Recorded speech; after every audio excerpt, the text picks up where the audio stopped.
مساء الخير، أنا اسمي أحمد عكيلة من سكان كندا. جيت عند الدكتور هشام غريب، كان عندي مشاكل كتير في عينيا. هلا نظري أحسن من 6/6.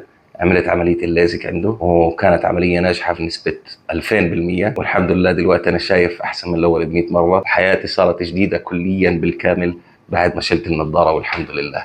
جميل. احمد، انت كنت عامل ليزك قديم، كنت أيوة. عامل ليزك حوالي من 10 سنين، كان ايه مظبوط. مشاكلك في اخر كام سنه؟ خربت بعد 3 سنين أو 5 سنين للأسف. كنت جاي لابس نظاره، حتى بالنظاره ما كناش شايفين ما كناش كان شايفين المشكله ان كويس، صحيح. عندنا تعرجات شديده على المستوى القرنيه. حتى بالنظاره اللي كان لابسها كان عندنا زيوغ بصري شديد جدا، احنا قسناه بالجهاز. صحيح. وريتك ازاي كل نقطه احنا بنشوفها طالع منها ديول كتير. فكان العلاج بتاعنا هو إعادة تاني للليزك تحت الفلاب القديمة، بحيث إن إحنا نعالج أي تشوهات كانت موجودة بصرية. أنت شايف النتيجة أخبارها إيه versus حتى النضارة اللي أنت كنت لابسها؟ النتيجة فوق المبهرة، مش مبهرة، فوق المبهرة والحمد لله. بقالنا قد إيه؟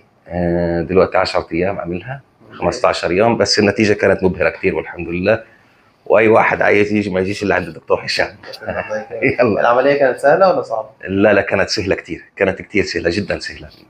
أخذت بالضبط 10 دقائق وأنا تحت الليزك، أقل من 10 دقائق حتى. وبعديها طلعت من العملية تاني يوم حياتي اللي أنا بكي. الحمد لله على سلامتك. الله يسلمك يا رب.